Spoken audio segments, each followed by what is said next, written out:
E aqui, né, por motivo de força maior, a Kátia Bertol, que é coordenadora do programa de Cidade Inteligente, né, ela ajudou a construir toda esse bate-papo, essa prosa. Então, deixar um agradecimento a ela também e toda a equipe dela, que ajudaram a organizar esse evento.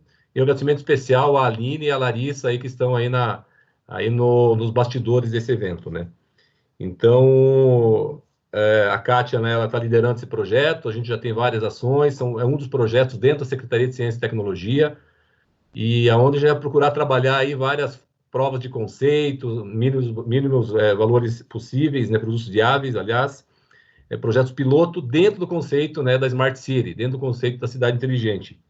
E então, trazendo hoje, né, um estudioso, um especialista, uma pessoa aí admirada por muita gente, a gente tem participado aí de uma forma muito importante em outros eventos contigo, o Espinosa, que é o Luiz Márcio Espinosa, que é pós-doutor em inovação, doutor e mestre em informática e produtrônica, mestre em engenharia mecânica, bacharel em ciências da computação, especialista em inovação, professor e pesquisador na área de ecossistemas de inovação e engenharia do conhecimento, coordenador do grupo de pesquisa Modelos e Sistemas Nacionais de Inovação.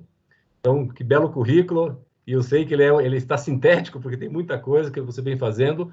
Então, muito obrigado novamente, aí um agradecimento especial da gestão Robson Cantu e Ângela Paduan, que colocaram no programa de governo, na época da eleição, essa ideia de ecossistema, né, de inovação, de cidades inteligentes, para a gente desenvolver isso aqui na cidade.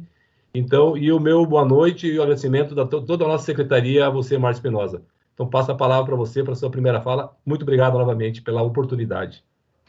Gili, obrigado você, obrigado Kátia, né? Obrigado Pato Branco, porque Pato Branco ela tem uma tradição muito importante no estado, muito interessante no que diz respeito à inovação, né? Já há mais de 20 anos a gente tem acompanhado algumas ações de vocês, então com certeza tem várias lições de Pato Branco que eu acho que podem ser aproveitadas por várias instituições. Então, obrigado vocês por essa oportunidade para a gente conversar um pouco sobre o que eu particularmente denomino, né, como ecossistemas de inovação urbanos, né, muito ligado com o sistema de ciência, tecnologia e inovação do estado do Paraná hoje, que, de certa forma, é o foco, né, de ação, de trabalho da Fundação Araucária. Então, hoje, estando, né, diretor de ciência, tecnologia e inovação da Fundação Araucária, para nós é um prazer estar aqui e poder conversar um pouquinho sobre esse assunto, né, que é apaixonante, né? É apaixonante. Com certeza, eu estou aprendendo a me apaixonar por esse tema. Estou há 6 meses aqui na gestão, lidando. Eu lidava antes com inovação, mas agora de uma forma mais direta, né? Muito ligada à área pública, né? Que tem realmente, né, aí uma responsabilidade muito grande, né, Espinosa, de projetar bem, implementar bem e melhorar a qualidade de vida das pessoas, ou seja, realmente aumentar, né, o conforto, aumentar a segurança das pessoas por esse viés. E você tem uma experiência muito grande, inclusive com Pato Branco, tu me dizia, né, antes de iniciar, né, desde lá, 97, 98, 2000, enfim, com Pato Branco, né, isso é muito bom, é muito bacana. Acalmando a pandemia, por favor, sinta-se convidado a retornar a Pato Branco e a gente dá continuidade em diversos projetos. Mas, Espinosa, o que são, na verdade, então, ecossistemas de inovação urbanos? Quer dizer, dá para falar um pouquinho disso, dá para conceituar para que as pessoas que estão nos assistindo entendam um pouco mais, por favor. Então, não há uma definição assim, né, que, de certa forma, compreenda todo o entendimento, a complexidade do que são os ecossistemas de inovação. Mas a gente pode entender, né, que, na essência, são espaços ou ambientes, né, que promovem ou que facilitam o surgimento de inovações. Então, essa é a essência do que a gente entende como ecossistemas de inovação. Daí você pode considerar esses ambientes, né, essa dinâmica de inovação, em diferentes escalas, né? Então, você pode ter ecossistemas de inovação que a gente diria mais empresariais, industriais, então, onde uma empresa, ela, junto com seus fornecedores, com seus clientes e parceiros, criam, né, esse ambiente, esse espaço que favorece a inovação acontecer. Mas você pode também ter em escala regional, né, ou urbana, né? Então, toda uma área da cidade ou uma região de um território, organizado para favorecer o surgimento dessa inovação. Então, aí a gente costuma chamar de ecossistemas regionais de inovação. E, por fim, você pode ter em escala nacional, né? Onde você imagina que todo um país, né, ele se envolve com essa questão de inovação facilitando. Não é o caso do Brasil, o Brasil ainda não está nesse estágio, né, mas tem alguns países, normalmente acontece com países menores, como Israel, né, Singapura, uma cidade-estado, que tem essa facilidade do território todo do país estar voltado para essa área. Então, você tem, além disso, você pode considerar que nesse espaço, nesse ambiente, existem vários tipos de inovação que pode acontecer, mas eu acho que existem 3 essenciais que a gente tem que prestar mais atenção, né? Então, tem aquela inovação que a gente chama de sistêmica, então, aquela inovação que normalmente empresas já consolidadas, né, que já estão trabalhando e precisam ter uma agenda de inovação, né? Elas precisam ter ações de inovação para continuarem competitivas, se modernizarem, né? Por outro lado, você tem aquele tipo de inovação que a gente chama de espontânea, que é mais própria das startups, né? Então, são aquelas empresas nascentes, de base tecnológica, normalmente, que também desenvolvem a inovação, mas é uma outra necessidade, é um outro olhar diferente que você tem que ter, comparado com as consolidadas. E daí você tem um terceiro, né, eu acho que dinâmica importante de inovação, que tenta englobar tudo isso, que é a chamada inovação aberta, né? Então, na inovação aberta, você tenta fazer startup conversar com startup, startup conversar com consolidada, consolidada conversar com startup, dentro e fora dessa região. Então, ela tenta, de certa forma, reunir e unir esses tipos de inovação. E daí um sistema em rede, né? Um sistema em rede é muito importante, né, Espinosa? Exato. E daí, olhando, né, até como rede, né, não deixa de ser, você tem alguns atores que são mais importantes, né? Pelo menos digamos, no início, né, na organização de um ecossistema de inovação. E daí você tem, normalmente, a academia, um papel muito forte, a universidade, né? Você tem as empresas, porque a inovação, de fato, acontece nas empresas, então a academia ajuda a produzir conhecimento, mas a empresa transforma esse conhecimento em novo produto, novo serviço, etc., né? Daí você tem o governo, normalmente municipalidade, o caso de vocês, tentando facilitar essa conversa entre esses entes, né? E no Brasil a gente tem uma situação, esse é um modelo que a gente chama de hélice tríplice, né? É o modelo mais disseminado no mundo. Mas no Brasil a gente tem uma característica muito específica, que é o papel do terceiro setor. Nós temos um terceiro setor muito forte, entra Sebrae, Senai e aí vai, né? Várias organizações que tentam ajudar também essa dinâmica de um ecossistema de inovação. Então, eu diria que nós trabalhamos mais com um conceito de hélice quádrupla no Brasil. Então, esses elementos para nós são os principais que definem hoje um ecossistema de inovação. Quando isso está muito associado com a cidade, a gente chama de ecossistemas de inovação urbanos. Perfeito. É muito bom ouvir você quando tu diz dessa conexão, né? A gente fala dessa conectividade entre, né, os diversos setores, né? Tu citou as 4 hélices, né? E realmente eu fico feliz porque a gente vem trabalhando isso dentro, né, da Secretaria de Ciência e Tecnologia aqui em Pato Branco, através do Conselho, onde tem todas essas partes interessadas ali representadas. A universidade, né, o setor ali privado, né, ou seja, o produtivo, a área industrial, a área comercial, né, e o setor público, né? E além, obviamente, aí dos demais stakeholders que a cada vez a gente vai trazendo para junto, para entender. E aqui eu já colocaria uma questão justamente nessa ideia do entender o porquê, entender o para quê, né? Como que você pode traduzir isso? A gente tem feito isso na secretaria. Eu sempre digo, né, para a equipe, tem que fazer o cidadão, né, do dia a dia, o cidadão, o munícipe, entender, peraí, o que é esse sistema de inovação? O que ele vai trazer de retorno para mim no meu dia a dia? Quer dizer, o que você poderia falar sobre isso? Quer dizer, essa ligação no ecossistema, né, de inovação, né, urbano, ou seja, conectando todas essas partes interessadas e o resultado efetivo ali na ponta, ali para o cidadão, Márcio Espinosa. Então, é muito, muito simples, né? Para o cidadão, ter um ecossistema ou estar inserido no ecossistema é criação de riqueza e qualidade de vida, tá? Então, é isso que importa para o cidadão. Ele vai ter mais renda, emprego, né? E mais facilidade para adquirir qualidade de vida. Essencialmente é isso. Então, é o que justifica, de certa forma, hoje, várias governanças, quer dizer, prefeitos, governadores, estarem querendo desenvolver esses ecossistemas de inovação, porque eles sabem que a entrega desses ecossistemas, na verdade, é para o cidadão. É o cidadão que está no centro das preocupações, né? É criação de riqueza e qualidade de vida, bem-estar. Bom, bacana. E aí eu colocaria mais um ingrediente aqui, é um tema que a gente fala muito, inclusive é tema, né, do estudo, do doutorado da Kátia, a questão do engajamento, né? Quer dizer, fala um pouquinho de como engajar, então, esse cidadão, a sociedade ali civil, né, em relação aos ecossistemas, né? Inclusive, eu coloco o Pato Branco no bojo dessa discussão, porque, embora a gente já está há algum tempo, a gente vê que ainda existem alguns desequilíbrios, né? Enfim, porque é natural isso mesmo, né? De repente, alguns setores que não estão totalmente engajados, né, nesse modo de pensar, nesse modelo mental dos ecossistemas. Na tua opinião, com a tua expertise e conhecimento de cidades como Singapura, como você comentou, enfim, Japão e outras, quais algumas formas, algumas boas práticas de engajar o cidadão nesse contexto e nesse novo modelo?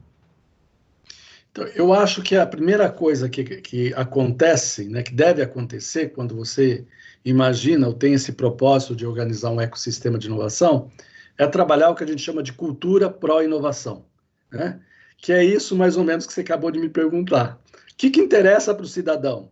Interessa que você vai ter mais emprego, mais opções de emprego, empregos mais qualificados, né? As inovações podem te trazer facilidades no dia a dia para acessar um serviço de saúde, para acessar um serviço do governo, para utilizar uma determinada tecnologia no seu dia a dia, né? Então, você tem que olhar os atores, né, que estão envolvidos nesses ecossistemas, porque cada um tem uma necessidade, né? Então, essas necessidades, você vai ver que boa parte delas existe uma convergência.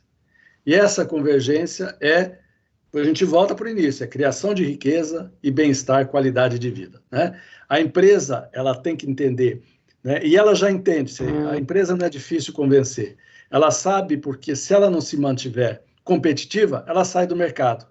Então, hoje, a melhor forma dela se manter competitiva, uma das melhores, é inovando, né? Então, a cultura pró-inovação para a empresa é muito nesse sentido, ganho de competitividade, né? Para o lado da academia, né, a cultura pró-inovação é mais no sentido da própria existência, natureza da instituição. A universidade, ela existe para formação de profissional e produção de conhecimento, né? Simplificando. Bom, se você está formando profissional, você imagina que eles precisam de emprego. Então, desenvolvendo um ecossistema de inovação, há uma possibilidade de aumento de empregabilidade, absorção, né? Por outro lado, a universidade desenvolve conhecimento, é pesquisa. Esse conhecimento precisa ser absorvido para ser útil. Novamente, o ecossistema de inovação pode ser digamos assim, a cliente, né, para adotar e absorver esse conhecimento, assim como a empresa, etc. Né? O governo, a cultura pró-inovação para o governo é muito em função do cidadão, quer dizer, o que o cidadão, né, como melhor prover o serviço, o desenvolvimento sustentável, digamos assim, né, tendo o cidadão no seu centro. Novamente, a inovação pode ajudar muito na satisfação desse desenvolvimento sustentável, né? Então, cada instituição, ela não é difícil ela perceber que ela tem muito a ganhar, né? Que todos têm a ganhar. É um ganha-ganha você ter um ecossistema de inovação. Então, o engajamento, eu acho que vem a partir desse entendimento, do entendimento que existe uma convergência de interesses, né? Que existe um ganha-ganha no processo. Que bom ouvir isso. Quando tu fala, eu gostei muito da cultura pró-inovação.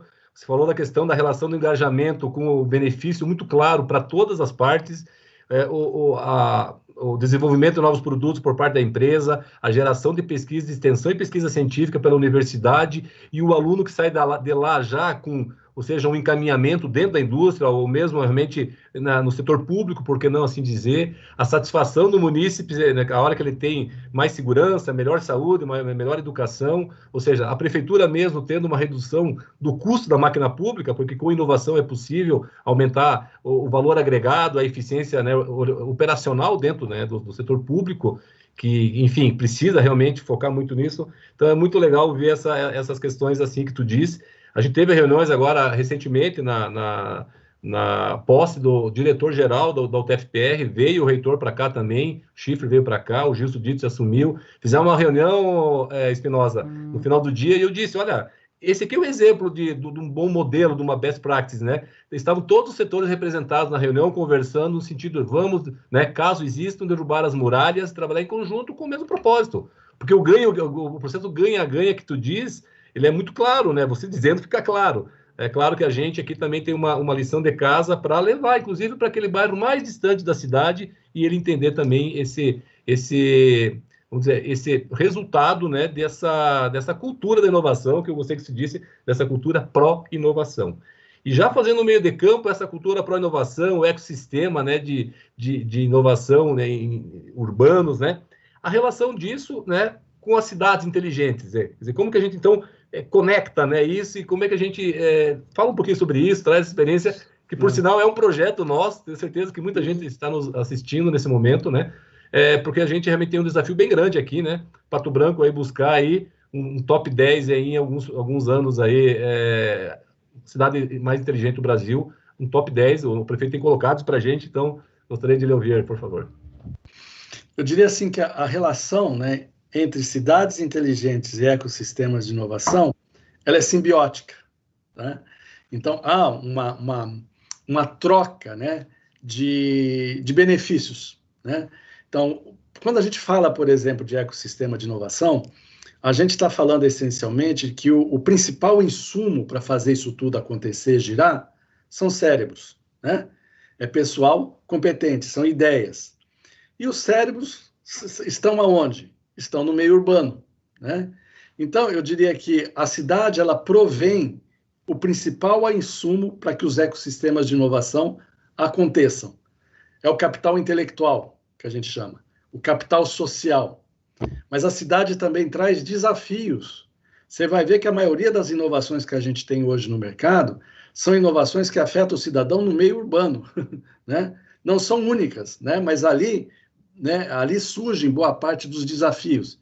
E a gente costuma dizer que a mãe da inovação, né, é a demanda, é um problema, né? Então, a cidade traz esses problemas e, naturalmente, a inovação ela tem chance de acontecer. Então, eu acho que as cidades, elas provêm os cérebros, cidades inteligentes, os desafios e as oportunidades, né? Quando elas são organizadas justamente de forma a ajudar o ecossistema de inovação, daí é o casamento perfeito, né? O ecossistema de inovação, tendo uma situação como essa, quer dizer, cérebros abundantes, capital intelectual abundante, capital social, quer dizer, instituições trabalhando em conjunto, né? Rica em oportunidades, naturalmente o ecossistema de inovação, ele devolve para a cidade aquilo que a gente falou no início, riqueza e qualidade de vida, né? Então, é uma das razões principais hoje também de várias cidades quererem desenvolver o seu próprio ecossistema de inovação, tá? Vou te dar um exemplo, né, para tentar alguns exemplos, né? Você pegue o mais icônico de todos os ecossistemas de inovação, Vale do Silício, né? Então, aquilo só existe porque você tem uma região toda, várias cidades, né, organizadas para ajudar a inovação a acontecer. Então, lá, na verdade, existem vários ecossistemas de inovação, né? Então, eles participam de forma muvucada, embaralhada, né? E, de certa forma, às vezes, bem definidos. Mas essas cidades, elas desenvolveram o que a gente chama de amenidades ou facilidades urbanas para que isso aconteça de forma mais fácil. Por exemplo, coworkings. Você vai no Vale do Silício, qualquer canto da cidade, um café vira um coworking, né? Bacana. Então, a cultura pró-inovação que a gente está falando, você consegue conversar inovação com um garçom, né? Você consegue conversar inovação com qualquer pessoa dentro daquele ambiente, né? Então, isso fez com que esse sistema ele acabou devolvendo para aquela região riqueza e qualidade de vida. Aquela lá é uma das regiões mais ricas do mundo, né? Então, com uma economia, né? Você pega a Califórnia, não que a Califórnia dependa só daquilo, né? Ela tem uma outra matriz econômica, Sim. mas ela é equiparável ao PIB do Brasil, em muitas vezes, né? Então, muito daquela riqueza vem disso. Então, é um exemplo. Austin, eu acho, o silício ele é bem emblemático, mas eu acho que ele tem que tomar um cuidado. Ele não é copiável. Na verdade, nenhum é copiável, mas ele é mais complicado ainda para copiar. Né? Austin, eu acho mais interessante. Austin, ela hoje é considerado o segundo ecossistema, né, de inovação melhor, né, em termos de negócios, é considerado o melhor do mundo, inclusive, para se fazer negócio. Né? E começou de que jeito? Era uma cidade que não tinha nada, tinha só os Longhorns, né? Aquelas boi vaca com aquele chifre comprido. Sim, né? Certo. E quando teve a crise do petróleo, praticamente a cidade ficou arrasada. Ela não tinha economia e nenhum desenvolvimento. Mas ela tinha uma coisa que era muito importante: a Universidade do Texas. A Universidade do Texas é a maior universidade, né, americana em termos de número de estudantes, né? Só que eles não fixavam ali. Esse pessoal saía, tá? Então, o que eles fizeram? Pouco a pouco, eles foram planejando a fixação desse pessoal na região, que é o capital intelectual, né? Daí, pouco a pouco, foram atraindo empresas, aproveitando muito, né, a secura da região, que é muito boa para desenvolvimento de alguns eletrônicos, né? Então, o que era um problema se tornou uma solução. Do limão foi virando uma limonada. Hoje, né, se vocês tiverem chance de visitar, saíram de uma situação muito deprimida, né, econômica e socialmente deprimida, e hoje é um dos melhores lugares dos Estados Unidos para se morar. Uma cidade extremamente inteligente e habitável, para muitos até melhor do que o Vale do Silício. Tanto é que tem gente, né, saindo do vale e indo para lá. E aí vai, mas não precisa ir muito longe. Você vai aqui, por exemplo, Curitiba, né, que está capital do estado, né?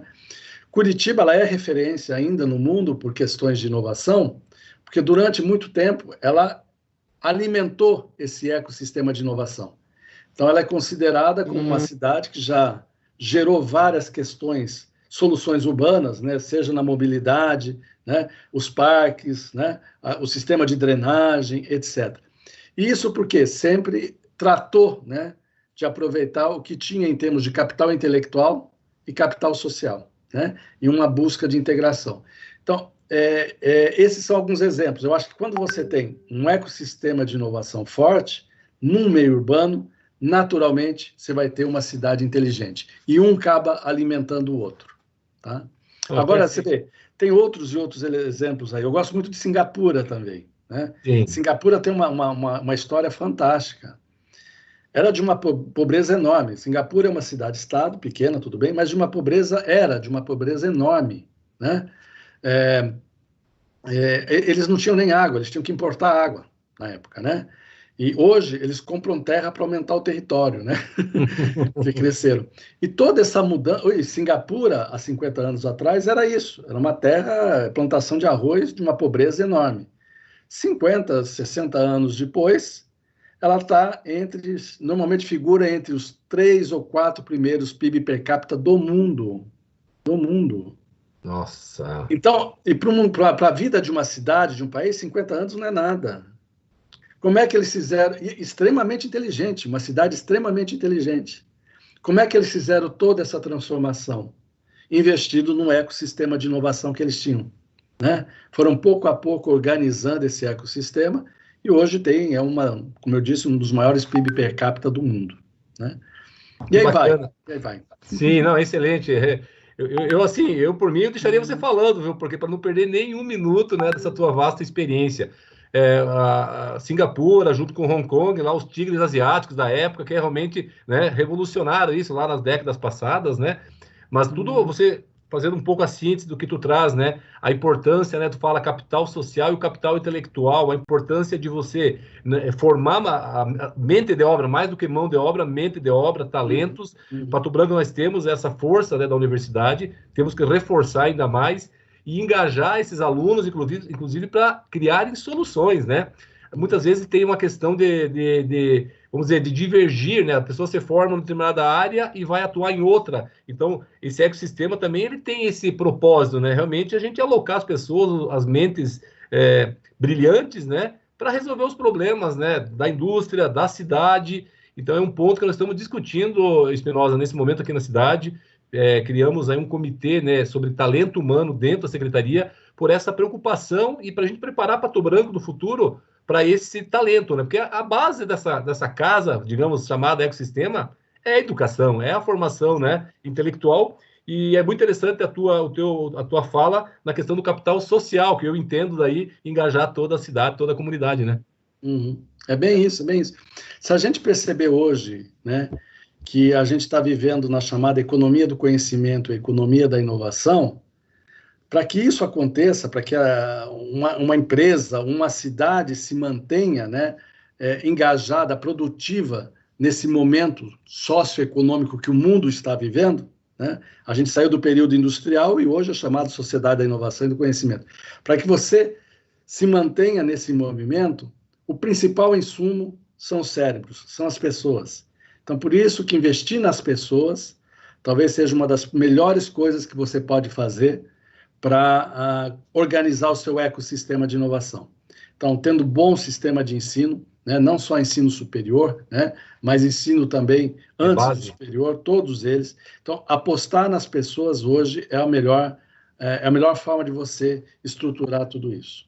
É capital intelectual. Sim, que bom ouvir isso também. Obviamente, às vezes tem situações, né, Espinosa, que a gente sabe aquela, a gente sabe que é assim, mas uma coisa é saber, outra coisa é ir lá e fazer realmente, fazer de verdade, fazer o sistema evoluir, fazer as hélices girarem, né? Nós temos que fazer as hélices girarem, né? As hélices paradas, elas não vão gerar desenvolvimento.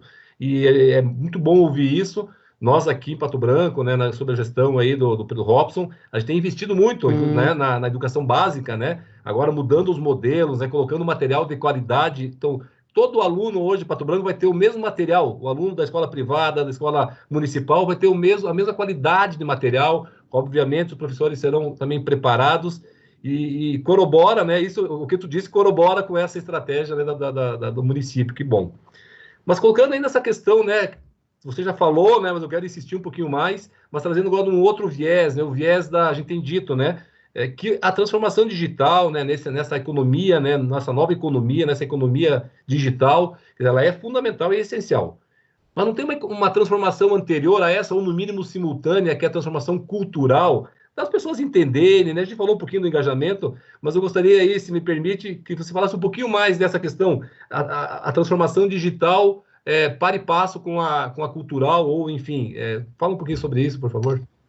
Certamente, né? Começa por aí. Você tem que ter uma mudança de mentalidade, né? A transformação digital em si pode ser considerada como o maior desafio global em termos de produção de conhecimento, de ciência e tecnologia. Só para deixar claro, né? O que é a transformação digital, né? É tudo o que a gente chama hoje de indústria 4.0, serviço 4.0, né? Retail 4.0, ciência 4.0. Essas são apelações banalizadas, né?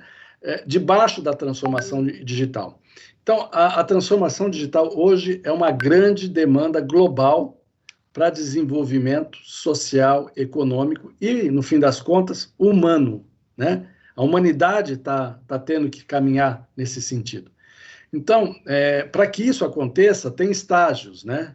O primeiro deles é isso que você está falando, é as pessoas perceberem esse momento, né? Um momento que demanda um novo olhar sobre o desenvolvimento humano, que esse desenvolvimento humano está acontecendo inicialmente por um processo de digitalização, pouco a pouco você ser alfabetizado digitalmente. Então, são muito importantes programas dentro de prefeituras, etc., que tiram aquela barreira do cidadão em usar recursos digitais, né? Serviços digitais, né? Colocar no celular, por exemplo, serviços que ele pode acessar de forma mais fácil. Então, primeira coisa é tirar essa barreira. Precisa digitalizar, para depois, na sequência, passar a utilizar isso como um instrumento para se inserir nessa transformação digital. Então, eu diria assim, a transformação digital é o principal desafio. A partir do momento que você entra nesse, digamos assim, você faz parte dessa cadeia global, né, que você tem condições de se manter, né, competitivo ou mesmo acompanhando tudo que está acontecendo em termos de transformação digital no mundo, isso te torna habilitador.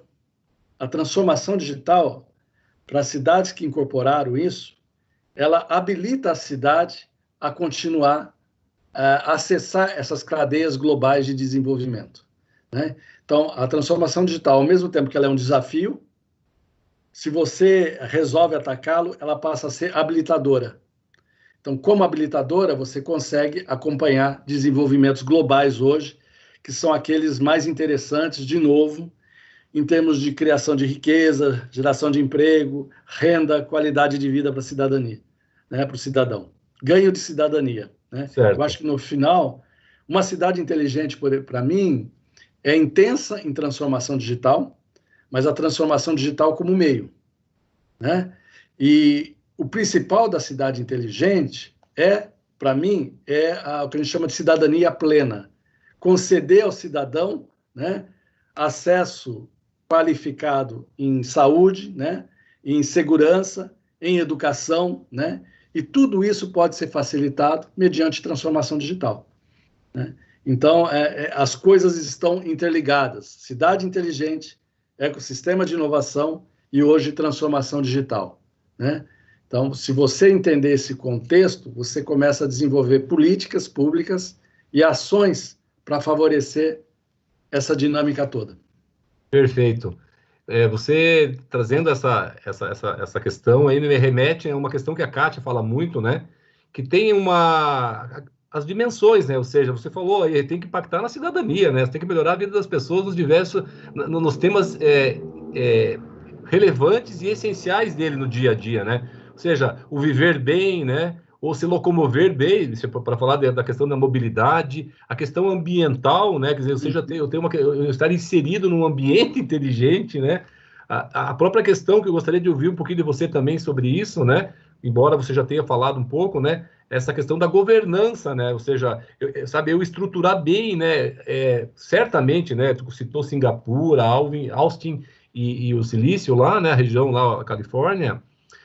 Certamente houve uma governança, né, realmente estruturada, que quem sabe eles foram aprendendo com o processo, mas tem que ter uma governança, né, senão daqui a pouco a gente começa a perder, né, o bom caminho, vamos dizer assim, o bom trabalho mútuo, né, Márcio? Então, a governança é essencial, fundamental. É ela que aponta o caminho, né? Então, é ela que diz, olha, para a gente estruturar tudo isso, nós temos que começar por aqui, imaginando que a gente quer chegar lá, né? Então, a governança, para mim, ela é legítima e ela é útil a partir do momento que ela tem essa representatividade que a gente falou no início, né? No mínimo, a hélice quádrupla. Uma governança que olha o papel da academia, o papel do governo, o papel das empresas, da iniciativa privada, do terceiro setor e outros também, né? Não se limita a isso. Mas os 4 principais são isso. Então, o que a gente tem visto, principalmente no Brasil, para traduzir essa governança em algo mais concreto, são os conselhos que são criados, conselhos de desenvolvimento, conselhos de inovação, né? Onde você tem aí um grupo representativo desses 4 aí, que justamente planejam, né, a caminhada rumo a isso que a gente chama de cidade inteligente, né, de ecossistema de inovação, intermediado pela transformação digital. Então, a governança, ela é essencial. É ela que vai ajudar a mostrar o caminho, né, a luz. Legal. Então, vocês têm um conselho já, né? Sim. E mais do que isso, vocês têm uma secretaria. Sim. São poucas os municípios hoje que têm uma secretaria dedicada a isso. Então, isso é uma sinalização clara para a criação da governança. Você já tem a governança. Veja, Pato Branco já dá lição, né, há anos para várias cidades. Como a gente começou a conversar, né, há 20 anos, né, a ida do Cefet, acho que faz um pouquinho mais, né? O antigo Cefet. Um pouquinho mais, 23 anos. Né? 23, então. 97 ali, 96, alguma coisa assim, né? Por aí. A ida do Cefet para Pato Branco foi uma briga enorme. E eu sei que ele fez uma. Hoje, né, o TFPR. Né? Então, ela fez uma diferença enorme, porque na época já percebiam que a cidade tinha que ter, poderia se desenvolver melhor, intensiva em conhecimento. Né? Então, veja, vocês já sinalizaram, estão sinalizando há 25 anos, mais ou menos, né? Que a governança aí, ela é algo importante, ela é algo que precisa existir, né? Eu lembro até, Pato Branco foi a primeira cidade do país que ensinou empreendedorismo no primário nível médio, foi a primeira cidade do país, e todo mundo na época nem imaginava, mas como ensinar empreendedorismo para criança, né? Sim, essas crianças estão hoje tudo aí no mercado, né? Com essa mente de que precisam fazer a diferença no mundo. Né? Empreendedorismo para isso, é fazer a diferença no mundo, melhorar a qualidade de vida, né? O humano, né? O fator humano. Sim, eu vejo só um comentário sobre essa questão, né? Realmente a visão que tiveram, né, os sonhadores, né? Enfim, na época, lá em 97, né? Alceni, enfim, realmente, né? Os vários, né, empresários da época, né? Cláudio Petrikowski também um visionário, né? Enfim, sempre olhando, ou seja, eles prepararam a Pato Branco de hoje há 20 anos atrás. Exato. Né? Se a gente trazer à tona nessa discussão também, né? A Coreia do Sul, né? A Coreia do Sul em 30 anos revolucionou e a base foi a educação, né? Eu lembro, estudei lá um pouco, né, sobre que lá eles estimularam muito a inovação lá no ensino municipal, lá na base, né? Ou seja, investiram muito mais lá do que nos cursos superiores. Então, realmente faz sentido, né? Realmente essa questão do empreendedorismo, né, nas escolas municipais. Eu tenho conversado com a secretária Simone da Educação. Ela quer colocar, a gente vai fazer, estamos organizando tecnologia, robótica, para a turminha ali da base, sabe? Dar esse olhar, mostrar os caminhos, né, Espinosa? É isso aí, vocês estão habilitando a geração atual, né? Para que ali na frente ela entregue para a sociedade inovação, né? Ela entregue desenvolvimento, mas sempre com esse cuidado, né? Eu acho que inovação boa é aquela que promove o desenvolvimento humano, não é aquela que simplesmente existe porque é algo novo, né? É algo que realmente promove o desenvolvimento humano, quer dizer, questões ambientais, questões sociais, questões culturais, né, são respeitadas, são tratadas de forma equilibrada. Então, é o desenvolvimento sustentável, né? Não, ficou muito claro mesmo, né? Novamente, te agradeço a tua participação aqui. E antes de entrar na questão um pouco da Fundação Araucária também, se puder falar um pouquinho mais sobre... A gente tem aqui a Secretaria, que foi criada em 2013, o Conselho, né? Eu presido o Conselho Municipal de Ciência e Tecnologia, com os diversos, né, stakeholders da sociedade, mas está ligado, né? Tá ligado, né, à Secretaria, né? Então, assim, essas boas práticas aí, ela está ligada ao poder público, existe também a governança em si, eu quero dizer, né? Tem, assim, você falou de conselhos de inovação, né? Eu sei que Florianópolis, onde você está, é muito forte, lá tem lá toda a questão da ACAT, né? Em Joinville tem lá dentro do Fábio Perini também, a ACAT está lá com aquele hub de inovação, o Ágora, tem o Cubo em São Paulo, quer dizer, tem então organização privada, pública, público-privada, quais as modalidades que existem? Se puder falar um pouquinho, Espinosa, por favor. Eu acho que aqueles mais exitosos são os que compõem essa multiplexidade, né? essa multi-institucionalidade. Porque, para mim, ele vai ter legitimidade a partir do momento que ele representa a sociedade. Então, para você representar a sociedade, você precisa ter diversos tipos de instituição participando. E que sejam mais uma política de Estado do que uma política de governo, sabe? Ou seja, que eles estejam ali representando a sociedade civil organizada, né? O interesse comum, independente do governo em si, né?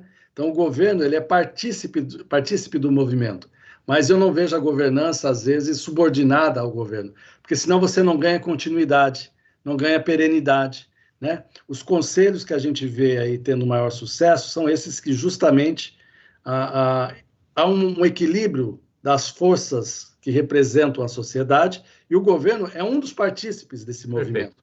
Ele não é o dono da bola, você entendeu? Sim, porque aquilo a gente já conhece, né? Vários casos não exitosos onde vem uma sucessão, né, de governos destruindo o que o outro fez, né?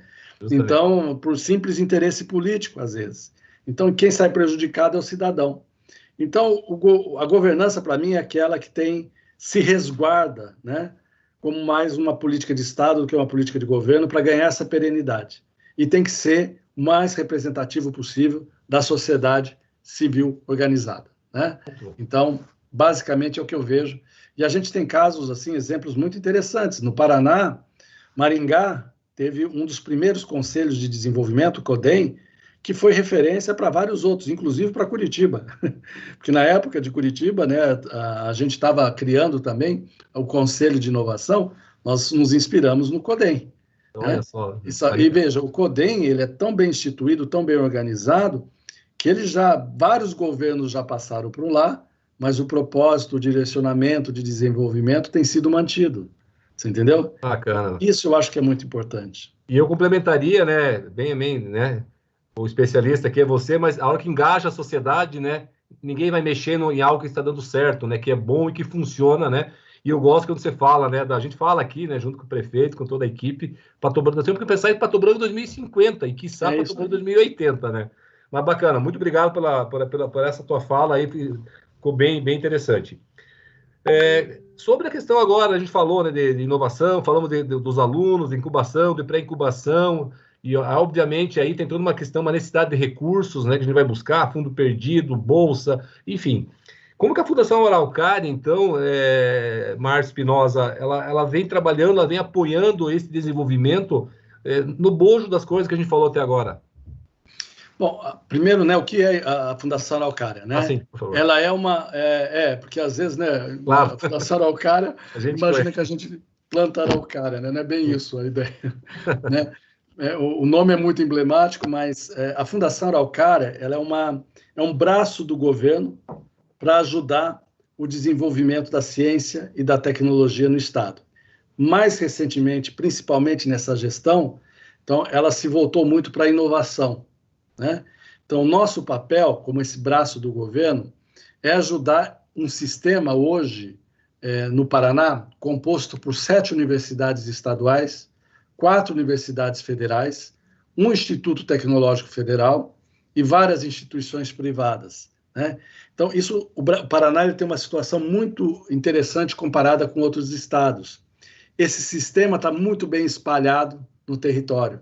É o caso de vocês em Pato Branco. Vocês têm uma unidade da UTF-PR aí muito importante, além de outras instituições que estão presentes aí também e são importantes. Sim. Então, o Paraná tem essa distribuição desse sistema muito atrelada ao desenvolvimento regional, ao território, né? Então, a Fundação Araucária ela tem esse papel, ajudar esse sistema a promover o desenvolvimento regional hoje. Tá? Como é que nós temos feito isso?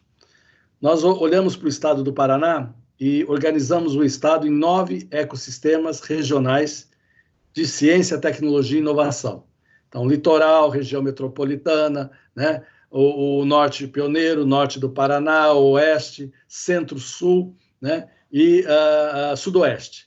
Eu acho que eu falei todos. São 9 regiões ali, né?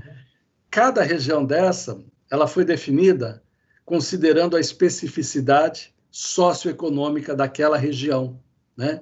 Então, e cultural, socioeconômica e cultural, porque essa característica traz demandas específicas, né? Então, você tem essa demanda de desenvolvimento da região, e sobreposto a isso, você tem esse sistema de ciência e tecnologia. Então, nosso papel na Fundação tem sido feito, colocar esse sistema para trabalhar olhando para essa região e desenvolver do ponto de vista de criação de riqueza, renda e emprego. Então, por isso que a gente fala muito de ecossistema de inovação. Como é que a gente faz isso? A Fundação, ela trabalha com bolsas, né? Então, nós temos, esse é o carro-chefe, bolsas. Hoje a gente deve estar chegando, acho que umas 25, não mais, deve chegar a mais de 40 mil bolsas já cedidas. Por ano, são cerca de 6 mil bolsas, né? Para pesquisa, desde a graduação, né? Até a pós-graduação e assim vai. Além de bolsas, a gente dá o que a gente chama de custeio. né? Tudo aquilo que, às vezes, você precisa para realizar uma pesquisa, um trabalho, uma tecnologia, né? Então, a bolsa vai para o que é principal, que é o capital intelectual, para o humano, e o custeio para ajudar ele a desenvolver a sua atividade, né? E capital daí é equipamento, é infraestrutura, né? Então, aquisição de equipamento. Então, a fundação, ela, olhando esses 9 ecossistemas regionais, a gente injeta bolsas, custeio e capital para que eles trabalhem e desenvolvam o território, a região onde elas estão inseridas, né? Tem questões que são regionais, mas tem questões que são estaduais. Daí trabalha todo mundo junto para alavancar o Estado como um todo. Então, o nosso papel é esse na fundação. A gente, por exemplo, está desenvolvendo aqui, aliás, antes disso, Márcio Espinosa, queria aqui, bom, deixar um abraço para o Ramiro, né? Realmente sempre muito solícito. Cada vez que eu vou a Curitiba, a gente conversa, muito bacana. Um abraço para ele. E deixar as condolências ao Vinícius Nagem, né? Sabe que pegou a gente de surpresa, né? Essa doença invisível, realmente, com as condolências e os sinceros sentimentos aí à família do Vinícius, né? Então, obrigado. Bem complicado. Então, né, transmita, por favor. A gente tem aqui um projeto que é criar um polo de biotecnologia, né? Então, a gente tem aí bem construído com a universidade, as universidades, com o IAPAR, que é o IDR agora, a várias mãos. Então, nós temos laboratórios lá para analisar o leite, a levedura do leite, para fazer o queijo, por exemplo, né? Isso está muito bem definido, né? Eu trouxe a Silvia, que está liderando esse projeto, né? Uma doutora na área de biotecnologia, ali da UTF, enfim. Então, quer dizer, a gente, de repente, poderia buscar nos editais, a gente vai nos editais, o laboratório pode ser criado também, então, numa situação como essa, por exemplo, que envolve, inclusive, toda a comunidade? Totalmente. Vocês podem acompanhar os editais, mas eu acho que até mais interessante é essa governança que vocês têm aí, solicitarem, né, encaminharem uma demanda, uma proposta para nós, como governança, porque daí a gente entende que são vários atores que estão, né, solicitando a mesma coisa. E daí isso para nós serve de sinalização para trazer o sistema de ciência e tecnologia, né, e trazer os recursos necessários para que a demanda seja atendida. Tá? Então, e é importante para nós que seja realmente a governança que faça esse processo, porque ela é representativa do... Claro, sim. Então, e é isso que está acontecendo realmente. Então, maravilha. Eu anotei aqui, e isso vai impactar toda a cidade, os agricultores, né? A gente fala aqui dos projetos, tudo tem a ver com lavoura, né? Porque é uma região da lavoura, né? Nós temos no projeto Cidade Inteligente as lavouras de POCs e MVPs, né? Para a gente colocar tecnologia e melhorar a vida das pessoas.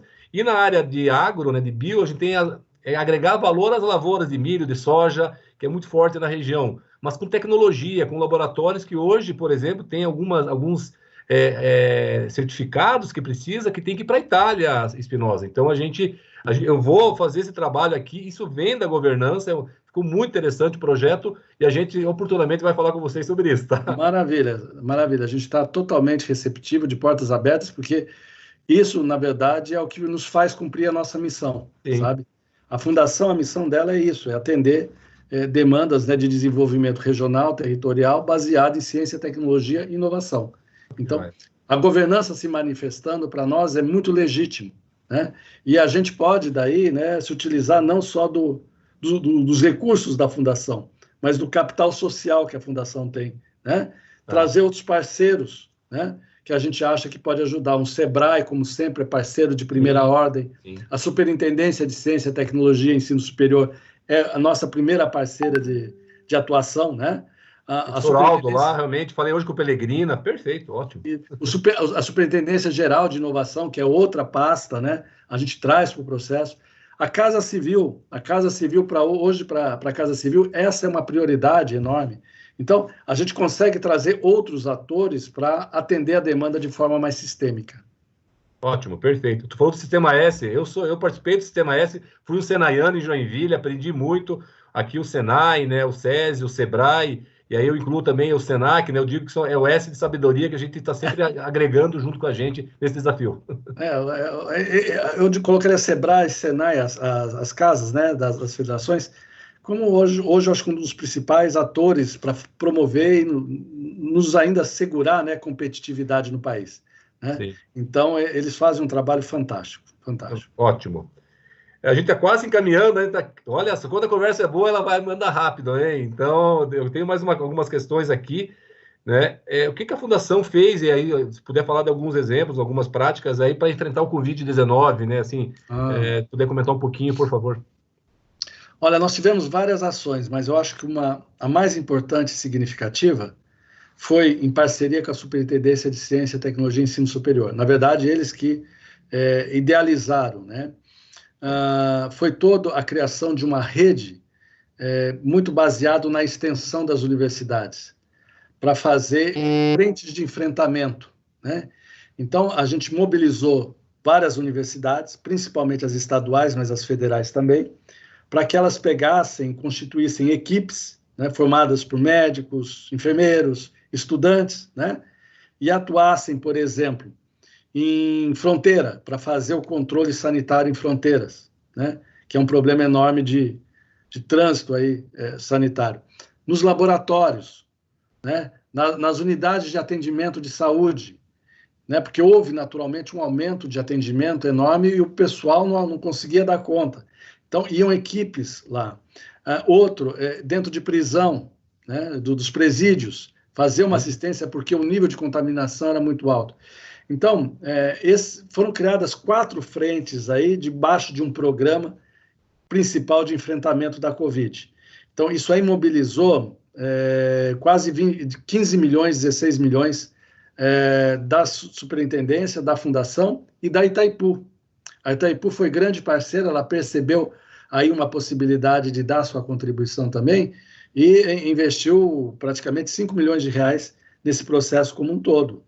Então, eu tenho certeza que esse foi um dos principais ganhos que o Estado teve, eu acho que das vitórias que o Estado teve, para a situação não ser pior do que já é, sabe? O que a gente tem aí a reconhecer e agradecer o papel da extensão das universidades é enorme, é muito.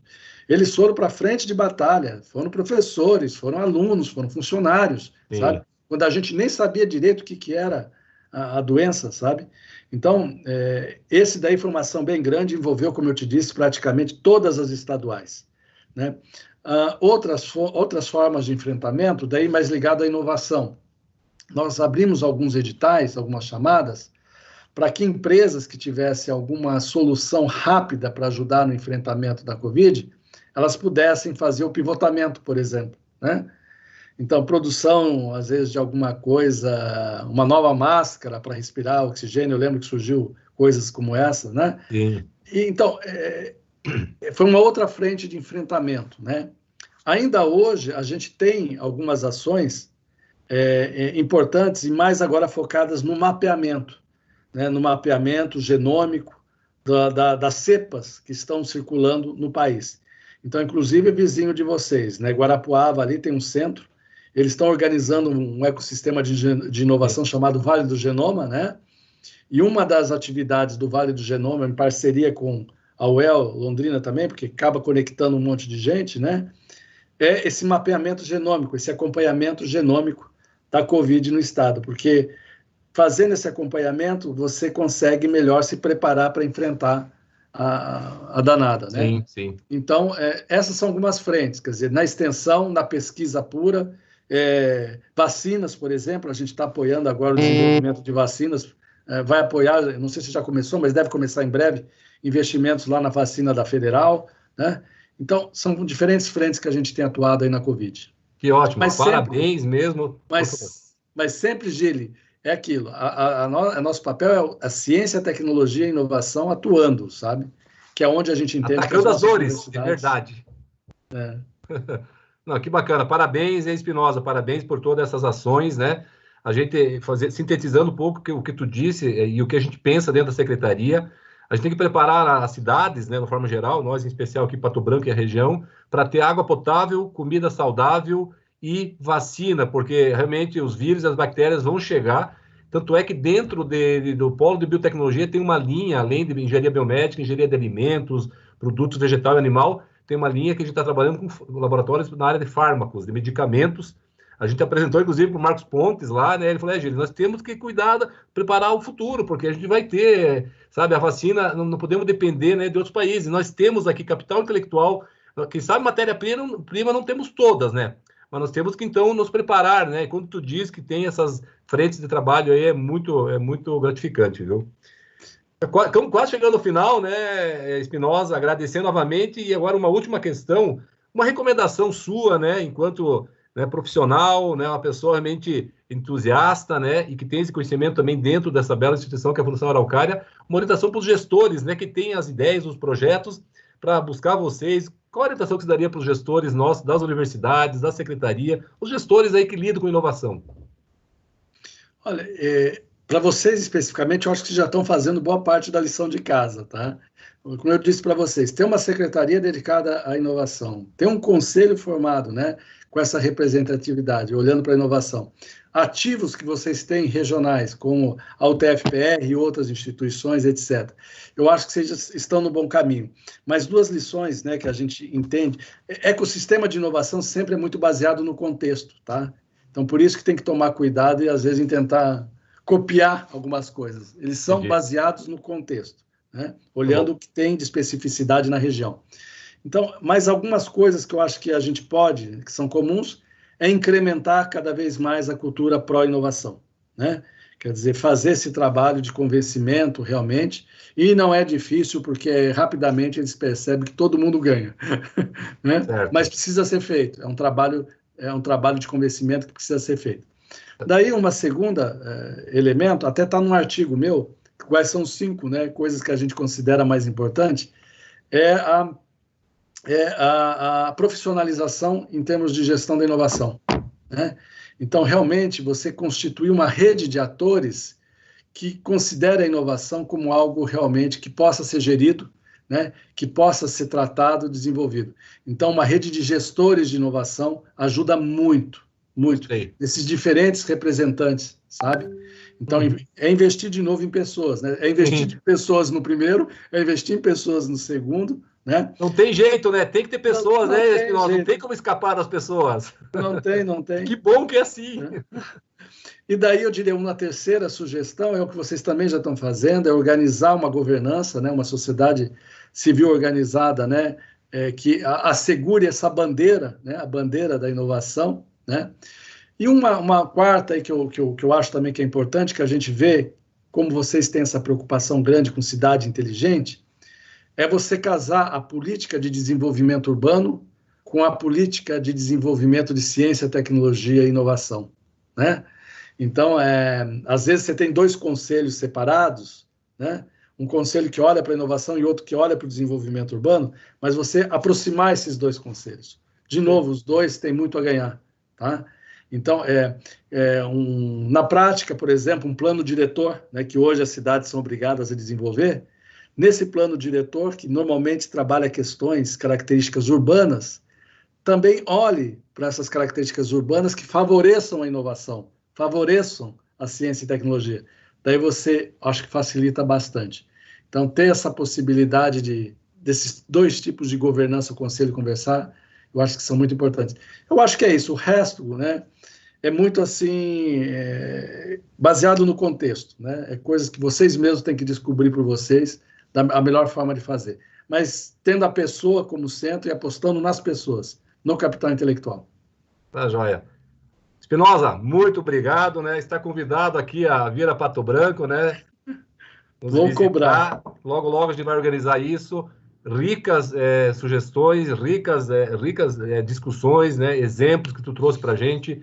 Tenho certeza que as pessoas que assistiram e vão assistir, porque vai ficar gravado aí esse bate-papo, realmente vão repensar, se reinventar em muitas coisas. Eu, por exemplo, ao longo da live me reinventei em muitas situações que tu trouxe, anotei várias dicas aqui, te agradeço novamente, né? E aqui agradecendo já a Aline e a Larissa que organizaram essa live, né? A todo o time da secretaria, agradecer a minha família também, que está sempre me apoiando nesse desafio que é muito grande, né? Realmente ter esse desafio aqui em Pato Branco, mas quando tem pessoas como você, né?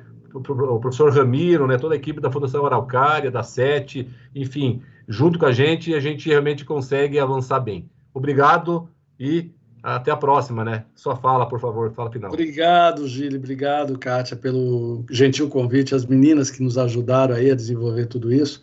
Parabéns para o prefeito por terem pessoas como vocês, né, preocupadas e olhando para isso. Você, Gili, a Kátia, eu acho que é aquele esforço que a gente sabe que às vezes sacrifica até um pouquinho, né, o lado pessoal, mas que impacta, né, transforma a vida das pessoas.